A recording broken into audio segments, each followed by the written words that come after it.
Hello, powerful one. Welcome to this edition of Inner Growth with Osezwa Elimi. Hey, okay, let's just go right into it. I am Osezwa Anthony Elimi. Hey, you know me. I am in the game of helping you grow from inside out. That is the drill.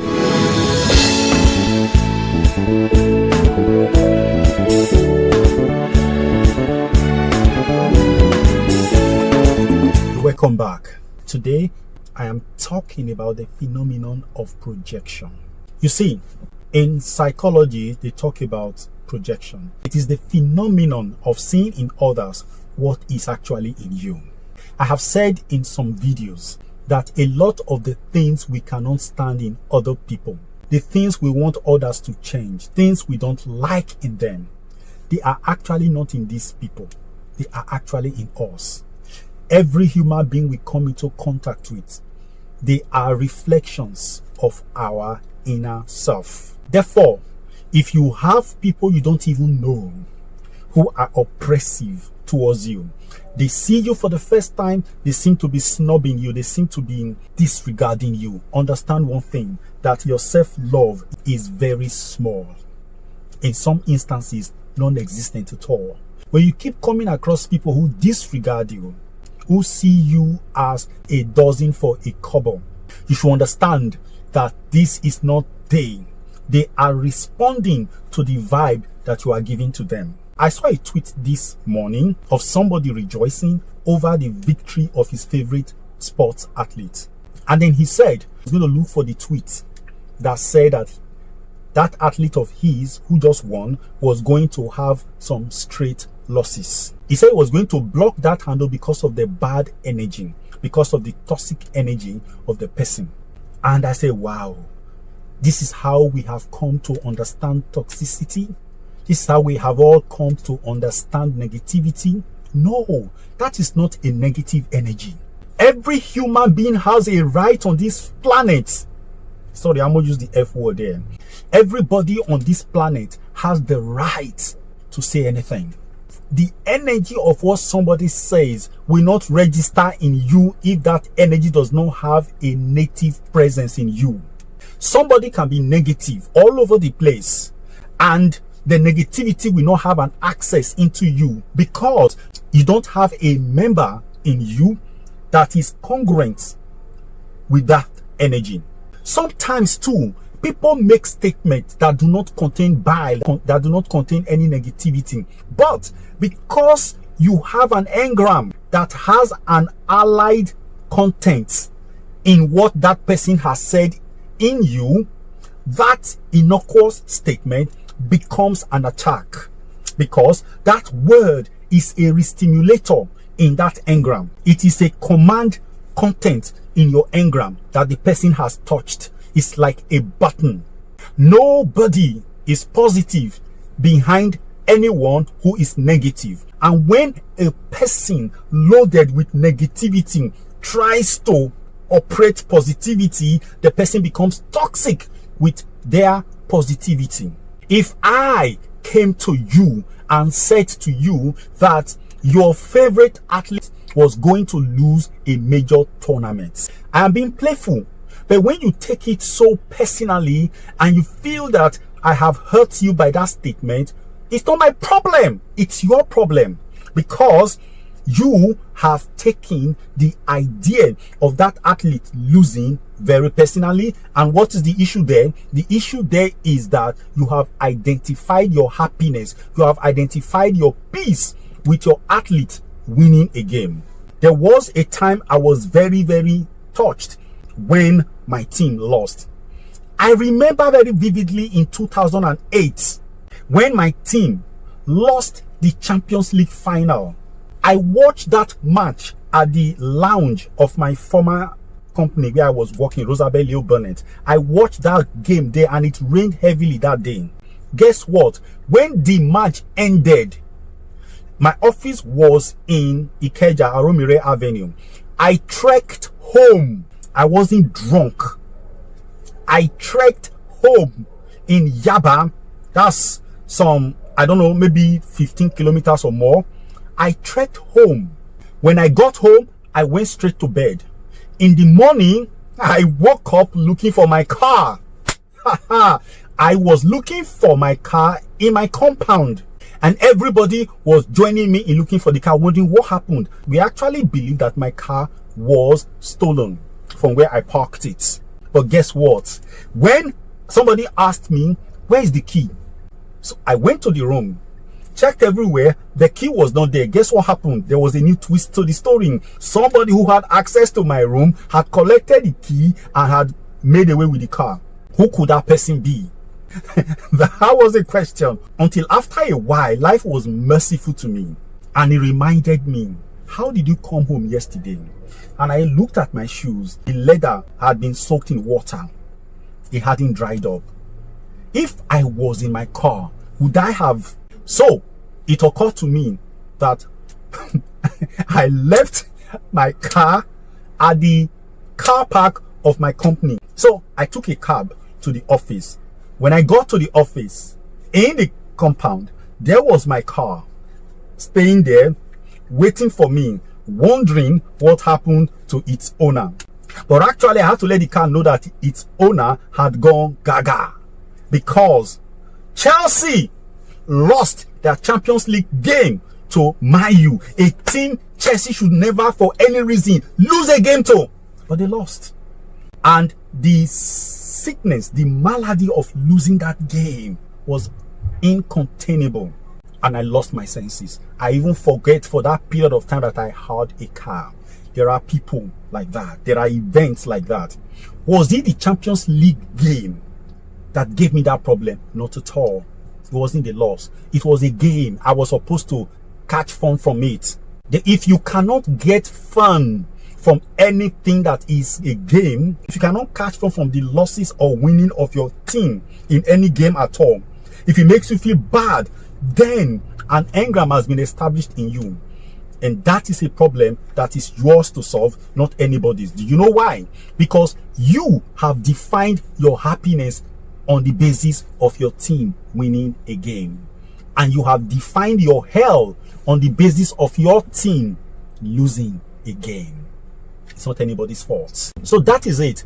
All the sufferings we have in our lives are not coming from the actions or the inactions of others. They are coming from our own erroneous identity. We all need to have identities, but what are we pinning our identities on? That is the issue. What kind of identities do you give to external factors? And what kind of identities do you give to internal factors? Happiness should not be something you identify with anything outside of you. Peace of mind should not be something you identify with something outside of you. These two things should be inherent. They should be innate. They should be there irrespective of what happens to you. Your happiness should be intact. Your self-value should be intact, not affected by events in your world. You see, a lot of people feel that marriage is the source of joy, is the source of fulfillment.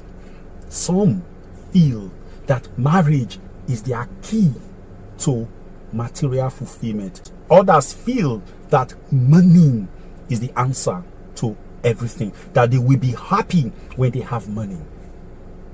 There is no curse worse than that. When you think that relationship will give you joy, you are just joking, because it's not. Joy is a thing that you invite your partner to share with you because you have it in abundance. You have cultivated it with the life you have been living since you were born. This is where I think the family system has failed a majority of us. Your family should cultivate in you, in us, a sense of containment. I'm not talking about confinement, not an imprisonment now. By containment, I mean contentment, fulfillment. That is to say, within me, my joy is contained. Within me, my pride, my sense of worth, sense of power, sense of fulfillment should be intact, not subject to what anybody out there is saying, doing, or thinking. No. When we have a community, when we have a country of people who have not sold their right to happiness to external factors, to mammon. We have a progressive country. We have a country where ethnic rivalries, where religious intolerance will not find a place. Marriages are dying on a daily basis because people have not been able to solve this simple equation. You are not going into marriage to be fulfilled. You are not going into marriage to find bliss. You are taking your fulfillment, you are taking your bliss, and going into a relationship to expand it, to share it with someone else who shares your kind of views. Marriage is two dirty hands meeting under the tap. What do you think is going to happen for those hands to be clean? They must wash each other. That is what my culture says. Obona, akbobona, obona da akbobona, olodafua. That is it. When this hand washes this hand and this hand washes this hand, then they get clean. Nobody comes into marriage with intention to save another person. I have heard women say that they want a man that will take care of them. What do you mean? I want a man that will make me happy, that will make me feel like a woman. If you are not feeling like a woman, you don't need me. Why do I need a woman to make me feel like a man when I am a man? Come on! You have to be a man to be qualified to marry a woman. And a woman has to be a woman to qualify to marry a man. So if you are a woman, you didn't feel yourself as a woman until you got into marriage. What makes you think when you get into marriage you feel like a woman? Oh, you think sex is what gives you that fulfillment, that push that says, oh, I'm a woman. Come on. Even that sex will not be pleasurable if you are not contenting yourself. I'm telling you this. All the pleasures of life become, they're like on steroid when you find fulfillment in yourself. You don't need somebody to work extremely hard to give you the push to get to where you want to go to. You will be fulfilled in yourself because you have heightened the right things in your system. Therefore, you don't need anybody to feel. You don't even need the actions of sex or anything to give you pleasure and satisfaction. I was explaining to somebody when he was asking me what is the benefit of meditation. I had to go banal on him. I said, if you do meditation right, it is like orgasm accentuated manifold, because there is this charging that it gives to the body. Even if that is all, it is superb. It gives you such a charging that if you had a symptom of sickness at that time, it goes. It's just the same thing you have when you are. Nobody has kata. If you had runny nose, or you had a headache, and you were with your loved one, and you were engaged in foreplay, you know that you don't feel those pains anymore. When you are engaged in the things that you love, all those symptoms of any ailment, they will cease for that period you are in that game, in that event. The same thing it is in life. When a human being, oh goodness, when a human being is connected to their inner source, to their higher self within, all the challenges of life that we think are unbearable become very easy to bear. I keep reminding you of that song. Keep your eyes ever on Jesus. Look into his wonderful face, and the things of this world will go strangely dim in the light of his glory and grace. That's a beautiful hymn. I use the word Christ. Keep your eyes ever on Christ. Keep your eyes ever on your higher self. Look into the wonderful face of your higher self, and the things that you prize in this world will go very small. When you have found that fulfillment within yourself, nothing outside is so pricey, and nothing out there is so daunting. There is no challenge you cannot face. There is no trial you cannot stand. People that are still very greedy of the worldly gain, they are the ones that pray that they don't want to fall into problems, that they don't want trouble. Father, clear the road for me. No, a true human being who understands what life is does not pray in that guise. As such a person says, Lord, I am on the way. I embrace all that you bring my way. Whatever happens to me as I travel on this path, I will receive it as a beautiful gift from you. We are not troubled by the event out there because they are too small to reduce us. See, when you have come to that point in life, when you have power, you feel your power, you feel your inner being rising within you. Nobody can threaten you. Nobody can make you fear. You become so powerful, nothing shakes you. That is the truth. In the same way, when you are up there mentally, spiritually, you are connected with your inside. You have been able to take care of virtually all of your engrams. There are very few things in this world that you cannot let go. People are going to think that you are getting mad, that you are letting go. Yes, let go. I have met people who have let go of sex for 48 months. They are just not interested. It's not because they hate sex. No, they have something else that is more pleasing than sex. When they sit down and shut their eyes in meditation, the pleasure they get, sex can't give it to them. Sometimes when they engage in sex, that pleasure that they get is diminished. They're not able to reach it anymore because sex pulls them really low. Therefore, when they consider what they are going to lose in place of sex, they let sex go. It's not worth it. And they stay in themselves. Yes, because there are tastes that are higher than taste, man. There's so much power within you. I don't just call it powerful one for nothing, because I know that there is a reservoir of power within you. Because I feel it in me, I know you have it. Because as it is in one, so it is in all. The Lord who made all made us equally. We are all powerful. The power is inexplicable. So if you are having a run on life that is negative, some people are moving from one relationship to another, they keep noticing that they are having the same kind of experience from people. It is not the people, it is projection. You are projecting. You are giving these people the signals to relate with you, and you will be stunned that they will be with other people, they will not be as bad as you. The alternative is that because you have created an image for your man, for your woman in a relationship, you now attract the kind of partner that will give you that treatment that you have seen as common to a relationship. That's why I tell people, be careful the way you define the opposite sex. Women come and say men are dogs. A good man does not exist. You know, forget it. They are all the same. All men are the same. All women are the same. Women are bitches. You know, women are evil. You know, women are witches. Women are only after your money. Yes, it is your image. It is the picture you have created your woman. You can never get any woman outside of that, because that's what you call women. I don't want to pick a woman for a wife. Therefore, you've created women to be that. That's what you get. How come people are having this feeling and these conclusions? Because of the experiences they have had, directly or indirectly.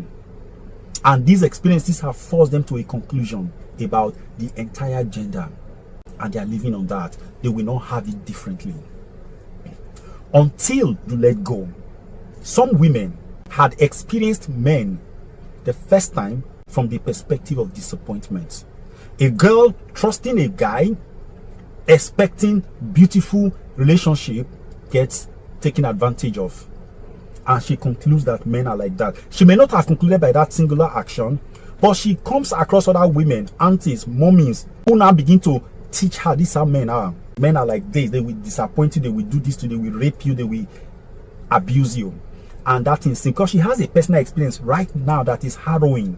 They conclude like that. So we have a society that is peopled by human beings who have been misdirected by their earlier experiences. There is no way they can create a better experiences than the content that is embedded in their past experiences. Yet, in this same society, in this same world, people are having beautiful relationships. You say, okay, you know what? There are some people that I feel for. They will not get married to anybody that is not of the same religious faith as they are. And I keep telling them, I have one we were just discussing some time ago. She has had at least 2 divorces. Is it 2 or 1? I don't know. She has had a divorce. Okay? She left. She didn't want to date someone because the person was not a member of her religious persuasion. The marry someone else that is of the same religious faith. Down the line, the person started diverting. You know, the person's actions were no longer fulfilling that religious faith. He started being violent, started going after women, and I mean, all of that. And then she couldn't take the marriage anymore. The person even walked away from the relationship. That is a religious man. I told her that religion suspends people's development. I remember I met a lady, we're just gelling so well. We met for the first time, everything was working so well, we're just playing. And then she said, we're just chatting. She now said, before we go too far, have you accepted the Lord Jesus Christ as your personal Lord and Savior? I said, what are you talking about? He said, no. I want a yes or no. And I told her, no, I have not. He said, oh, let's not start. We won't do it. It won't work. We won't go anywhere. I said, are you aware that what you need is a true human being, not a religious person? A true human being. A human being that is self-aware, that is sincere. He said, no, don't tell me about that. I don't want to hear anything. It's not going to work. Let's not start.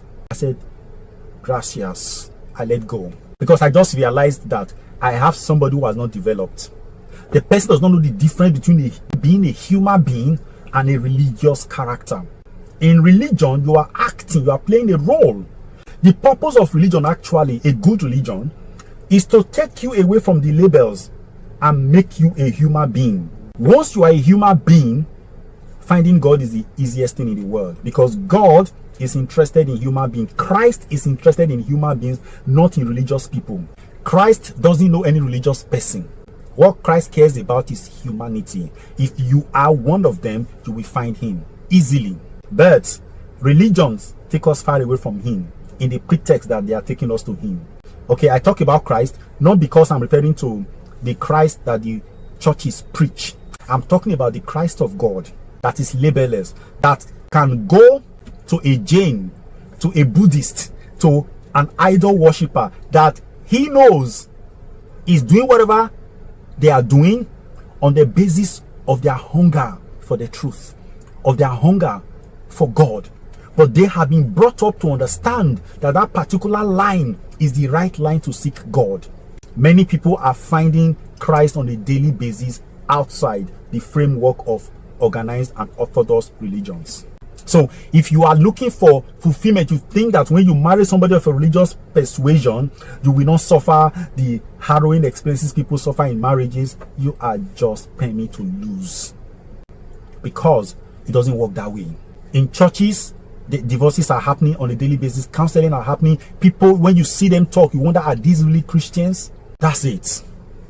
I didn't intend to do all of these things. I just wanted to let you understand that if you are having a recurring experience from life, from people, from relationship, you left one, you went to the other, the same thing continues, you keep having it. Understand one thing: it is not the other person, it is you. You need fixing. You need to go back and find where you lost out. Like I was telling my friend this afternoon, I said somebody got raped for the first time, a young girl, and she was disappointed by the way her man behaved, but she never forgave him. She never let go of that pain. But guess what? That will bring anger, it will bring a sense of self-reproach, self-blame. Within that will be guilt, will be shame. Within all of this structure, a personality is constructed, a personality that is less than itself, shrouded in low self-esteem. And that person that offended her, that raped her, that put her in that position, becomes the standard for men in her life. When she comes across a man that is far better than that person, that is higher than that person, she feels that she's not worthy of that man. And then it's only men that are in that category of men that she feels okay with. Now, at the time that happens, what do you think is responsible? The thing is that she has not forgiven.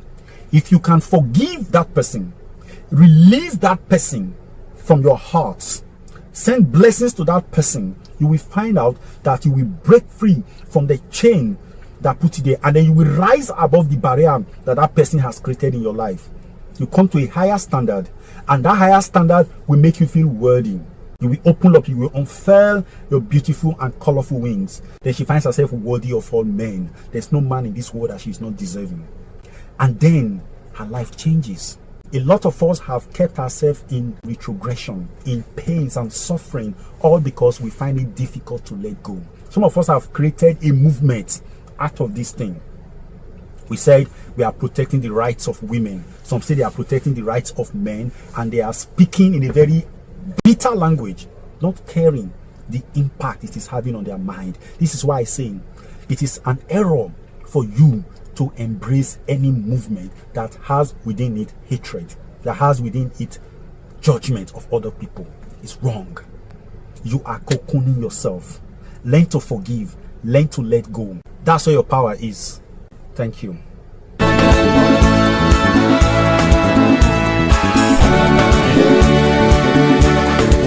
Positive.